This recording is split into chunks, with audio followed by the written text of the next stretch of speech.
Myanmar থেকে প্রতিদিনই বাংলাদেশে ঢুকছে হাজার হাজার বার্মিজ গরু। রাতের আধারে কিংবা সুযোগ পেলে দিনের বেলাতেও বার্মিজ গরু নিয়ে আসছে চোরাকারবারিরা। এর মধ্যে কিছু গরু বিজিবির হাতে আটক হলেও বেশিরভাগই থেকে যাচ্ছে অধরা।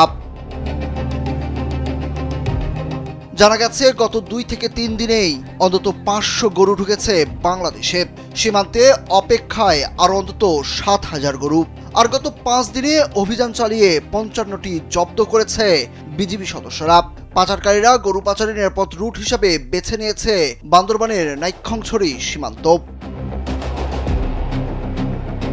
জীবন অবাক না করলে কে করবে? 28% মিল্ক ফ্যাটের অবাক করার সাথে ফ্রেশ মিল্ক পাউডার। জীবন অবাক করুক প্রতিদিন। মিয়ানমারের রাখাইন রাজ্যের বড় অংশ এখন দেশটির বিদ্রোহী গোষ্ঠী আরাকান আর্মির নিয়ন্ত্রণে। বাংলাদেশের সঙ্গে লাগোয়া সীমান্তের প্রায় 282 কিলোমিটার এলাকায় থাকা বহু সীমান্ত চৌকিও কার্যত তাদের দখলে। এটিকে কাজে লাগিয়ে বেপরোয়া চোরাকারবার চালিয়ে যাচ্ছে তারা। খাবার, পোশাক থেকে শুরু করে নিত্য প্রয়োজনীয় পণ্য সামগ্রীর একটি বড় অংশ তারা বাংলাদেশ থেকে চোরাই পথে নিয়ে যায়। বিপরীতে দেশে ঢুকিয়ে দেয় গবাদি পশু, ইয়াবা, অস্ত্রসহ নানা অবৈধ পণ্য। বিশেষ করে নাইক্ষ্যংছড়ির প্রায় 100 কিলোমিটার পাহাড়ি ও জঙ্গলাকীর্ণ সীমান্তকে নিরাপদ করিডোর হিসেবে ব্যবহার করছে চোরাকারবারিরা। এই এলাকায় গভীর বন, পাহাড়ি ঝিরি আর অসংখ্য সরু পথ রয়েছে। মূলত এইসব গোপন রুট দিয়েই রাতের আধারে গরু পাচার হয়। সীমান্ত এলাকার বাসিন্দারা বলছেন, কয়েক মাস বন্ধ থাকার পর গত 1 মাস ধরে আবার বার্মিজ গরু পাচার শুরু হয়েছে। অর্থ সংকটের কারণে মিয়ানমারের চোরাকারবারিরা দ্রুত গরু বিক্রি করতে মরিয়া।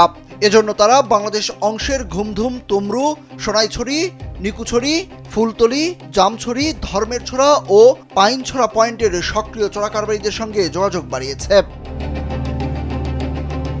স্থানীয় সূত্রগুলো বলছে, বর্তমানে পাচারের অপেক্ষায় থাকা 7,000 গরুর মধ্যে প্রায় 5,000 রাখা হয়েছে 47 থেকে 54 নম্বর সীমান্ত পিলার এলাকার ওপারে।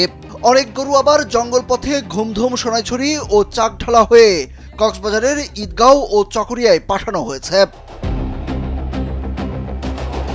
বিজিবি সূত্র জানায়, গত রোববার সকালে নাইক্ষ্যংছড়ির বাইশারি বাজারের প্রায় 3 কিলোমিটার উত্তরে মাল্টাবাগান এলাকা থেকে 42টি গরু জব্দ করা হয়। আগের দিন জব্দ করা হয় আরও 13টি। সোমবার ব্যাটালিয়ন সদরে প্রকাশ্য নিলামে সেগুলোর দাম ওঠে 80,21,000 টাকা। সুরুজ আহমেদ, কালবেলা।